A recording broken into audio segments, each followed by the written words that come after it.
Hi, good afternoon, everyone, and thank you for joining the webinar today about personalising your learning. If you don't know me so far, my name's Danielle Kennedy, and I'm the Director of Learning at Litmus Heroes. And today I'm going to be talking to you about personalising your learning strategies. So hopefully you are in the right place. I'll be chatting to you for about 20 minutes, followed by around 15 minutes of opportunities to ask questions should you have any. So today we'll be discussing that whilst data is important, there are many other aspects to creating a high-performing learning function. I'll be talking about personalisation and the strategies that we can use to really create a meaningful learning experience in our organisations, including what resources are a must and also the vital role that mindset plays in ensuring that learning is an intrinsic part of your business culture.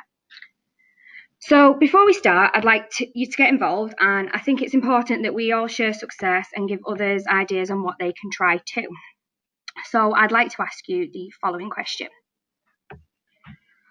What is the most effective activity you have done or heard of to make learning more personalised? So you can submit your questions, you can pop them in the chat or in the questions. And then what we'll do is we'll discuss them at the end, just before the Q&A session. So if anyone wants to share any experiences, please just pop them in the chat. I'll give you a minute or so to do that now, and then we can move on. But anything that you've seen, maybe you haven't done it yourself, but you've heard of it happening in another business to make things really personalised and how well it's gone. So I can see a few people typing in questions, so that's great. If you don't want to be named either, that's fine. If it's a top secret sort of personalisation strategy that you've got and you don't want to share it with other people, that's also okay. So anything that you've done or heard of to make learning more personalised for you.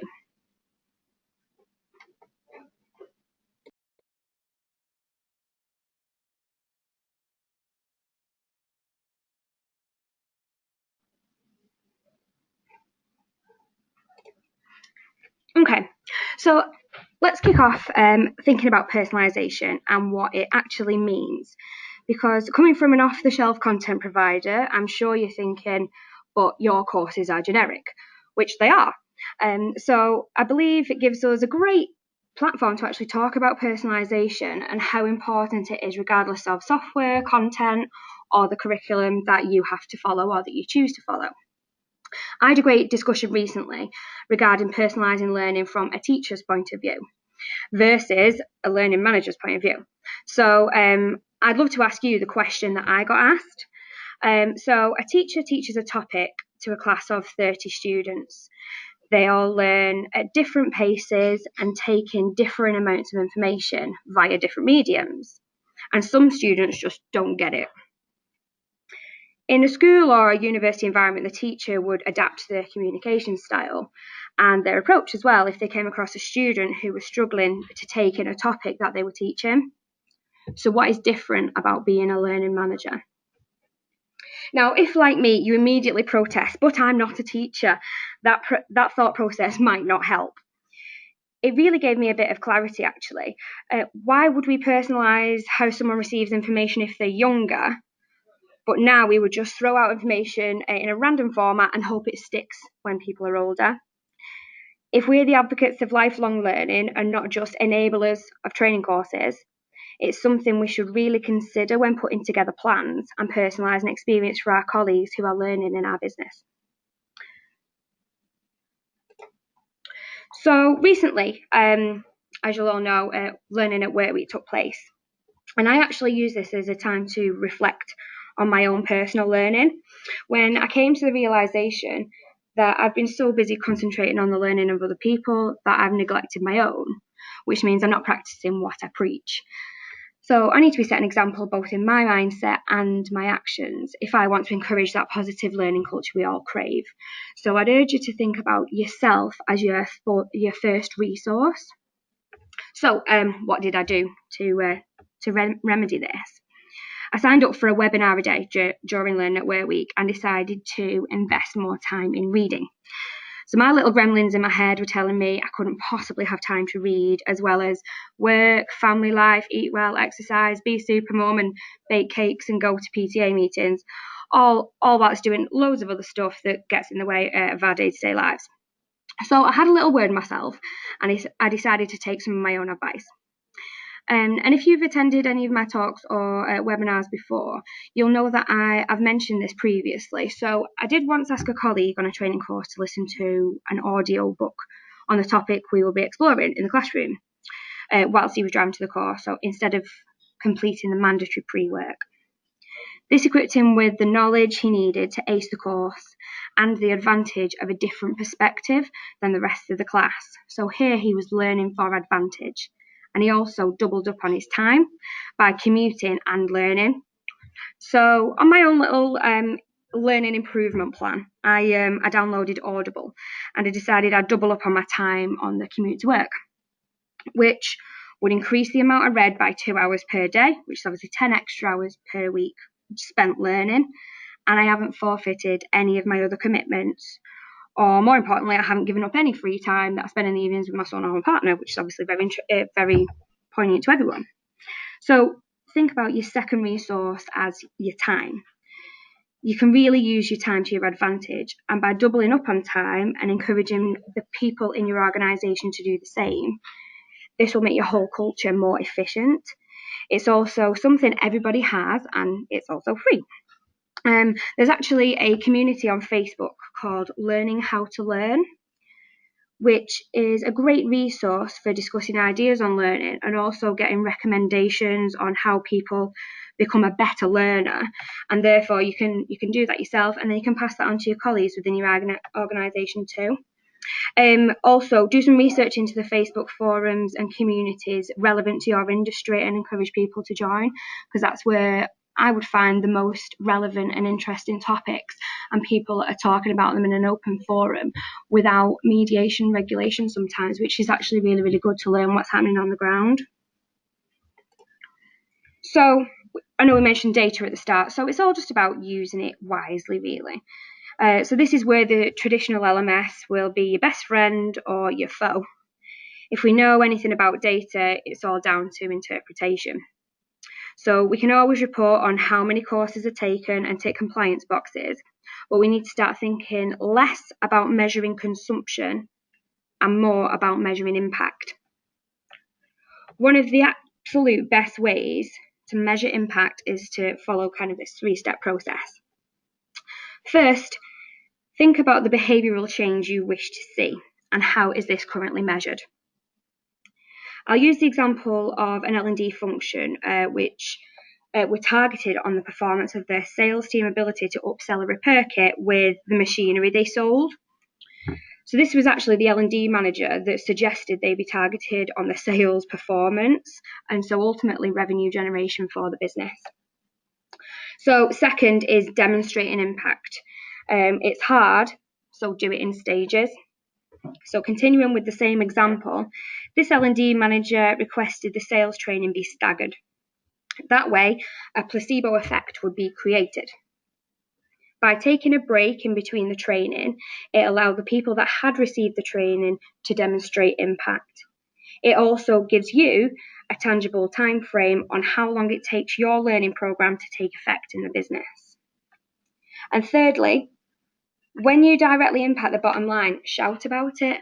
You've just enhanced the skills of your staff through the delivery of your learning program. They're performing better because of what you've done, and the company is making more money. So I'm sure you'll guess where I'm going with my example, but basically the salespeople that were trained first on the product, on selling skills, customer service and objection handling sold 50% more repair kits than those only trained on the product alone. Now, whether we agree with the approach or not, this person demonstrated real impact of their learning program, and more notably, the importance of soft skills on delivering high performance and ultimately more profit for the business. So to think about that example in terms of resource, even if you don't have an LMS with intricate reporting capabilities, then use what you do have. Recording the impact of the learning program came from the sales and finance teams in this example. All they needed were the names of the people who had completed the program and ran reports on their output. The evidence was there, it was easy to see. Even for the most data-driven board in an organisation, the impact could not be denied, and data was used to demonstrate that impact.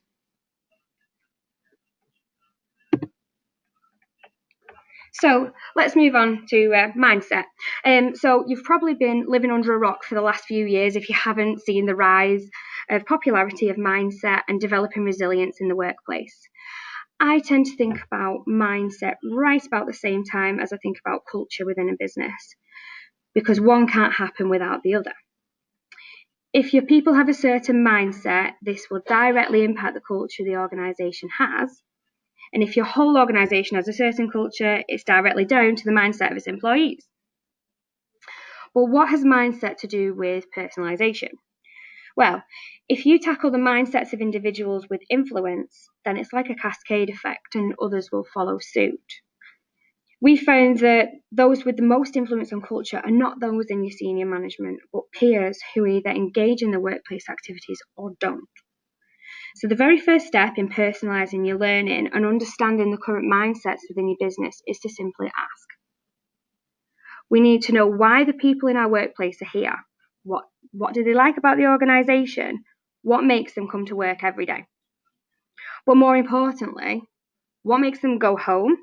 What are their interests? What are their habits? And how do these people engage with others? The first thing that might spring to your mind could be a survey. I would say no. Basically, every single survey that I've probably ever been sent is like, oh, I'll do it later, or you just don't do it at all. So what should we do instead?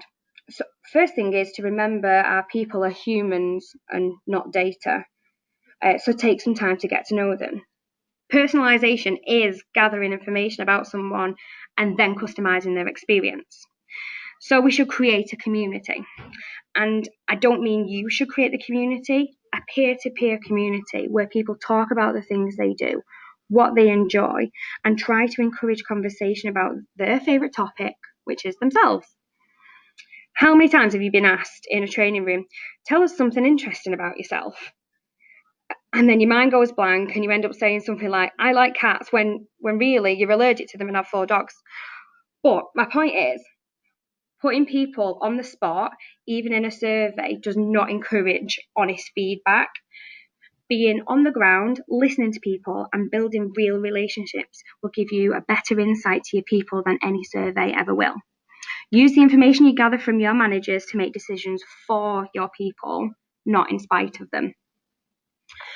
Another great thing about getting to know the people in your workforce is that we should recruit talent into the business to bring a different dynamic than the one we already have. So when you choose a new employee, you highlight the knowledge and the skills they need to possess to be successful in the role. Now, if you just think about that for a second, how often do we actually tap into the knowledge, the expertise, and the skills that we so meticulously search for at recruitment? Do we even remember what that interview even consisted of? Your biggest and best resource is your people, and accepting they have knowledge that you don't and taking advantage of it will set your learning function apart from the rest. You are personalising learning, not only for yourself by learning about your people, but you're giving your colleagues the chance to feel valued and part of something because of the knowledge that they have. So next time you have a compliance course that needs to be taken by everyone, think about who you already have in your business. Is there a person in a particular department with 30 years experience in that area who could give you some really great ideas? So go and seek them out and talk to them and see what ideas they do have. So learning from others will be the one thing that will encourage others to learn from you. So if anyone has done any research into mindset, you'll have come across Carol Dweck, who first coined the phrase growth mindset, which determines whether you have a learning versus judging outlook on the world. And some of her research is really, really interesting. And testing your own personal growth versus fixed mindset can be very interesting, very eye-opening. I think if we focus on one of Carol Dweck's points, this is a really relevant one for us.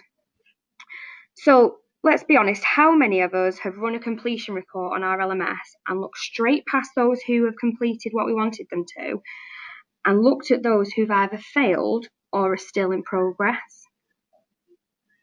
So since when was progress a bad thing? Also, are we guilty of punishing in progress by highlighting those that haven't yet passed our test? I'd urge you to think about your wording differently based on this research. So it's suggested that by changing your words from failed to not yet, you are encouraging progress. You're encouraging learning and knowledge improvement, not just passing a test to get a mark. If you change the way you approach your colleagues with the wording in your LMS and on your courses, you'll see more engagement, as nobody likes to be told they've failed, because who on earth wants to be a failure at anything? So your intelligence is up for judgment and then you fail. That does not encourage a learning culture or enhance the way people think about learning, nor does it improve business performance if your colleagues associate learning with failure. So my advice is to take fail out. Use more personalised notes, such as maybe read this book or this article to improve your knowledge, or something like great effort, just a little bit more time needed on a certain topic. If a person feels like they've been talked to by another human, this will give your LMS more personality and engage people to think differently when it comes to learning something new.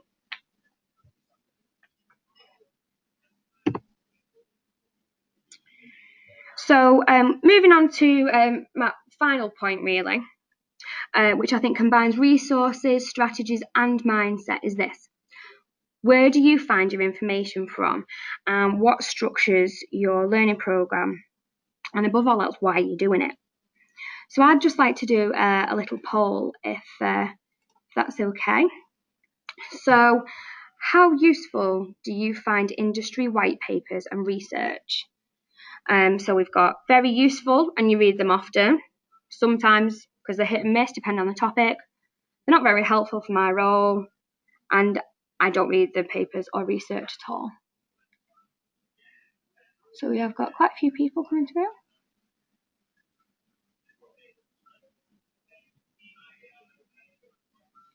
Okay, that's great. Okay, so we have the majority of people suggesting they find them sometimes hit and miss depending on the topic, which is the most, well, basically somewhat useful. And actually, the lowest amount of, it's saying people don't find them very useful at all, which is very kind of eye-opening for me. But also, the reason I ask this question is based on the notion that people read and then follow a lot of shared knowledge. So I would encourage you to focus elsewhere sometimes. Otherwise, you're just reading what everyone else is reading and then repeating the behaviours that are most common at that moment in time. It's why the learning industry has buzzwords and fads, because people find a certain bit of research and then it's doing the rounds. So why not pick something new? I've always encouraged learners in any business I have to find their own research on a topic, especially if we're to discuss it at some stage rather than providing it, because it wouldn't be very exciting or interesting if everybody had the same viewpoint because you've just given them work to do. It's always a bit more interesting if people have their own viewpoint and have gone and found that. Some will go to social media, which has its benefits. It's instant. You can find varying opinions. But it is only someone's opinion today, not their overall opinion on a topic.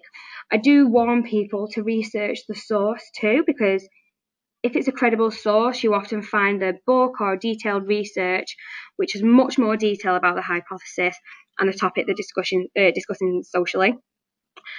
So never just take an argument from a social channel and use it to prove a point. It most probably won't stand up to any critique.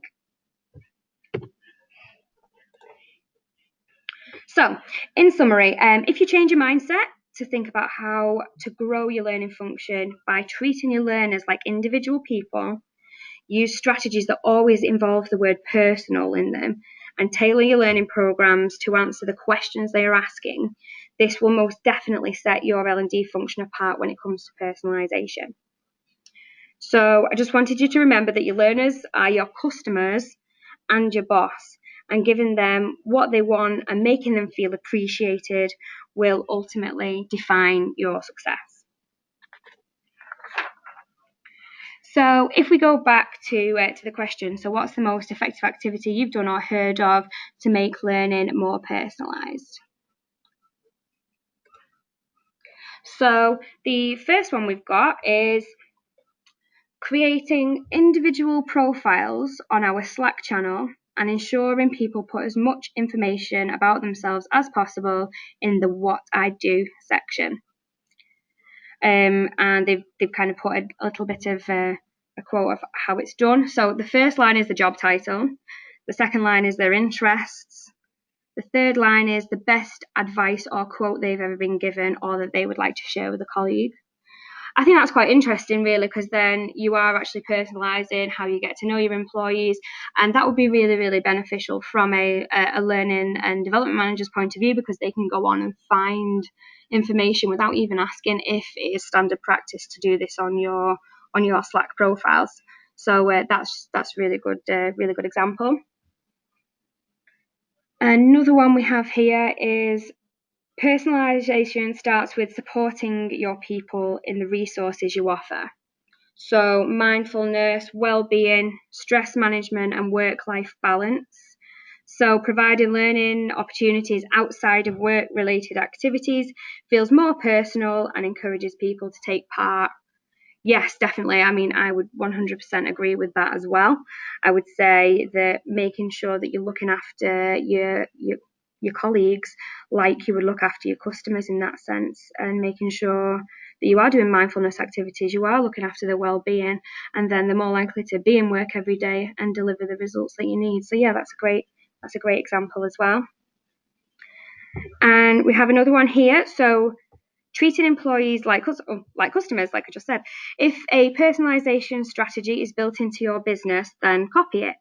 So look at your customer service team or your marketing department. If they are working on a customer personalisation strategy, then draw comparisons to how you can emulate this for your customers, which are your learners. Yeah, that's excellent. I mean, I would say that the word personalisation probably came from marketing anyway, and because you need to personalise your marketing if you are to get anybody to buy your product.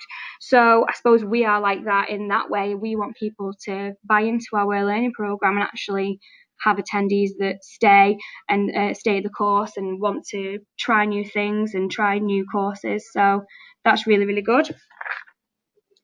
So there are just a few things that people have shared with us. So do you have any questions? I'm obviously on the chat on my own today, but if you do have any questions that you want to send through, I'll be more than happy to answer them. We do have a few minutes left, so yes, feel free to send anything through.